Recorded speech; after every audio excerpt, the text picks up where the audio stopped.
ভাষা ভালো করুন, একদমই তোমার বাপের কি আছে? বাপ তুলে কথা বলবেন। আমি যাচ্ছি ওখানে, আমি যাচ্ছি ওখানে। কোথায় যাবেন না? তো একদমই যাবো না। আপনাকে মানা করেছি, তোমাকেই তো মানা করেছি।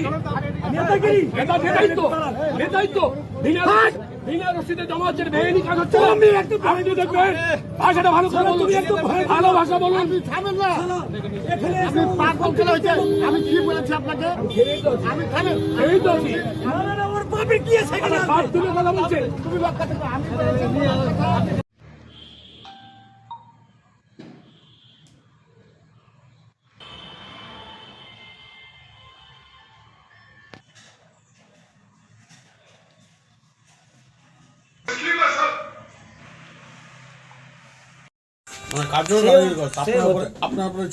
বারবার আমি ওকে বলছি যে আপনি তো রতুয়া টুয়ে তো জনগণের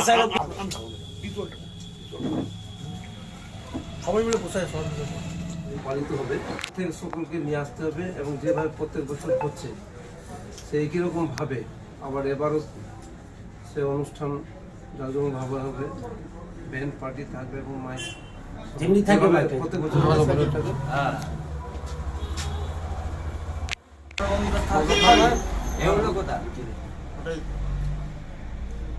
তোমাকে বলছি সবাইকে নিয়ে আসতে হবে, গাইড করতে হবে। আপনার পুরো নামটা কি দাও? শেখ মিনু, শেখ মিনু, এসকে মিনু শেখ। মিনু শেখ তো এই অঞ্চলের প্রেসিডেন্ট আপনি? আমি অঞ্চলের প্রেসিডেন্ট এবং পঞ্চায়েত সমিতি পূর্ত কর্মাধ্যক্ষ। সেখানে দেখা যাচ্ছে যে আপনার সাথে কার্যত বচসা হচ্ছে আপনারই দলের অন্য ব্লকের এক কর্মাধ্যক্ষের। কি হয়েছিল এই এসআইআর ক্যাম্পে? কি ঘটনা হয়েছিল? কি পরিপ্রেক্ষিতে এত উত্তেজনা দেখা গেল? আপনারা এসে পড়েছেন আর সবাই মিডিয়া আসছেন, আমি এড়িয়ে যাচ্ছি এই জন্যই যে আমার এটা বিতর্ক খারাপ লাগে। তো তবু বলছি, আমাদের দলের কে হঠাৎ করে নেতা হয়েছেন না হয়েছেন সেটা গল্প নয়। সে কোনো আনপপুলার একজন মানুষ, সে বোধহয় অঞ্চলের এখন প্রেসিডেন্ট হিসেবে তাকে নিযুক্ত করা হয়েছে, ওকে পূর্ত কর্মদক্ষ অঞ্চলে। আমি এসআইআর নিয়ে প্রতিদিন এন্টায়ার এলাকায় রতুয়া 2 মালতীপুরের বড় অংশ আমি মানুষের সঙ্গে যোগাযোগ রাখি, কারণ আমাদের দল এটা নির্দেশও দিয়েছে। আর আমি তো সমাজসেবী হিসাবে দীর্ঘদিন ধরে কাজ করে যাই। মানুষরা অত্যন্ত বিপর্যস্ত, সন্ত্রস্ত, তো তাদেরকে অভয় দেওয়া, তাদেরকে প্রপার গাইডলাইনে পাঠানো যাতে সঠিকভাবে তারা রিসিভটা পায়। তাদেরকে রিসিভিং দেওয়া হচ্ছে না, সেই জন্য তাদেরকে বললাম, আমি বিডিও সাহেবকেও বলেছি যে রিসিপ্টটা তাদেরকে দেবেন। তা ওরা পায়নি, সেটা বলছিল কথা, আমি তাদের সঙ্গে একটু কথা বলছিলাম। ইন দ্য মিন টাইম তার একটু অ্যালার্জি হয়েছে হঠাৎ, বলতে বলতে কথাবার্তার মধ্যে একটু সভ্যতা থেকে সরে এসেছে, বেয়াদবি করেই বলেছে। সে আর কি বলবো। বলছি, উনি বলছেন যে আপনি অন্য ব্লকে গিয়ে সেখানে মানুষকে প্ররোচনা দিচ্ছিলেন অশান্তি লাগানোর জন্য, তাই তিনি প্রতিবাদ করেছেন। না না, এই ধরনের কথা কারো বলার ক্ষমতাও নেই। তো সেটা আমি একবার বললেই তো কোথায় হয়ে যাবে, কিন্তু সেটা তো কথা নয়। আমি তৃণমূল দলের প্রথম দিন থেকে, ডে 1 থেকে আমি দলের সৈনিক। আমি পোস্ট হোল্ড না করেও দলের প্রচার করেছি। এন্টায়ার এলাকার মানুষ জানে, কত কমেন্ট করছে, কত কি ভাইরাল হয়েছে দেখতেই পাচ্ছেন। আমি তো এমনি কাউকে কমেন্টস কোথাও করিয়ে চুপচাপ আছি। আজকেও আমি এখন বেরিয়ে যাবো এন্টায়ার এলাকা, এখনই বেরিয়ে যাবো। ওনার উদ্দেশ্যটা কী ছিল হঠাৎ আপনার সাথে বচসায় জড়িয়ে পড়া? উদ্দেশ্য কী ছিল তার সেটা কি বলবো, এই ডিস্টারবেন্স তো এখন চলছে, সেটা আর কি করা যাবে। উনি বলছেন আপনি প্রার্থী হতে চাইছেন না, সেই কারণে অন্য ব্লকে। আমি প্রার্থী হতে চানো না চানো সেটা পরের কথা। আমি যদি সেটাই বলে তাহলে আমি হায়েস্ট লেভেল সমস্ত দিক থেকে ডিজার্ভ করি এই মালদার মুখে, কিন্তু সেটা তো কথা নয়। আমি অনেককে ভালো জায়গাতে নিয়ে এসেছি দলের কাজ করতে, পেছনে থেকে বড় বড় সমস্যা মিটিয়েছি। এই যেখানে আপনি এসেছেন, এখানে 17 সালে কত রকম বড় একটা কমিউনালিটি সার্মনি হয়েছিল, কোনো নেতা আসতে পারেনি, আমি মিটিয়েছি। এই ধরনের মানুষগুলোর জন্য কি দলের ক্ষতি হচ্ছে? সেটা দল বিচার করবে, দল দেখবে।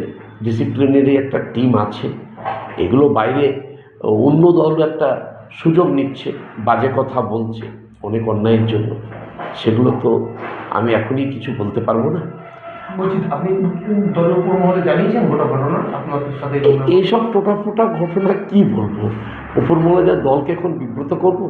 দলের একটা নিজস্ব কাজ আছে, এত মানুষের সমস্যা সেইটা নিয়ে দল ভাবছে, উপর মহলে এটা কি জানাবে? এই ডিস্ট্রিক্ট লেভেলে যারা আছেন তারা জেনেছেন, তারা ব্যবস্থা নেবে। হ্যাঁ, আর না নেই তো আশা করেছিলেন আপনি এই ঘটনা ঘটতে পারে? নেভার।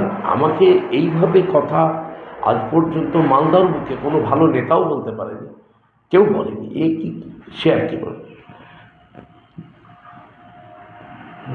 ব্যাপারটা হলো যে উনি হচ্ছেন রতুয়া 2 নম্বর ব্লকের পঞ্চায়েত সমিতির সভাপতি, আর আমি হচ্ছি রতুয়া 1 নম্বর ব্লকের পূর্ত কর্মাধ্যক্ষ পঞ্চায়েত সমিতির। আমরা সবাই জানি যে গোটা রাজ্য জুড়ে যে একটা মানুষকে অশান্তিতে ফেলে দেওয়া যে কুচক্রকারীরা হেনস্থ করছে এসআইয়ের নামে, ওটা রাজ্য জুড়ে তোলপাড় হয়ে আছে।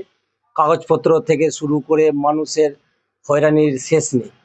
সেইখানে দাঁড়িয়ে রতুয়া 2 থেকে এসে রতুয়া 1-এ মানুষকে উল্টাপাল্টা বুঝিয়ে যে এত লেট কেন হচ্ছে, চলো সবাই মিলে ভিতরে ঢুকে ভাঙচুর করি। তখন আমরা যখন ওখানে মানুষকে উত্তেজিত করে দিয়েছিল, অনেকটা লোক ভিতরে ঢুকে গেছে, যেখানে এমওরা আছে, ওরা রয়েছেন ওখানে, এবং ওখানে মানে শান্তিভাবে ওখানে লাইন করে ওখানে প্রশাসনরা ওখানে শান্তিভাবে কিন্তু ব্যারিকেড করে কিন্তু মানুষকে ভিতরে ঢুকে এসআইআর ওটা হিয়ারিংটা চলছে। সেইখানে গিয়ে কিন্তু উনি একটা মানে মানুষকে ভুল বুঝিয়ে বিভ্রান্ত করার চেষ্টা করেছিল। তখন আমরা ওকে বললাম যে কি আপনি রতুয়া 2-কে ছেড়ে রতুয়া 1-এ কি করতে আসছেন? আপনার জায়গাতে তো এসআইআর চলছে, সব জায়গা মানে তো বিভ্রান্তে পড়ছে। তখন উনি একটা আমাকে বাজে মন্তব্য করছিলেন, খারাপ গাল দিয়েছিলেন। ফলে আমি ওকে, যেহেতু উনি পঞ্চায়েত সমিতির সভাপতি, বারবার বলছি যে আপনি তো রতুয়া 2-এর পঞ্চায়েত সমিতির সভাপতি আছেন, আপনি ওখানে দেখুন না, এখানে তো আমরা আছি, আমাদের নেতৃত্বরা রয়েছেন, আমাদের নেতৃত্বরা আমাদেরকে নির্দেশ দিয়েছেন যে যতদিন এসআইআর চলবে, হিয়ারিং এর কাজ চলবে, তোমরা কিন্তু থাকবে। আমরা কিন্তু রীতিমতো আমাদের পার্টির গাইডলাইন্স মেনে আমরা থাকি। সেই জায়গাতে এসে এত শান্তি পরিবেশকে অশান্তি করার জন্য উনি এখানে রতুয়া 2-কে ছেড়ে রতুয়া 1-এ আসে। দলের নেতৃত্বকে জানিয়েছেন?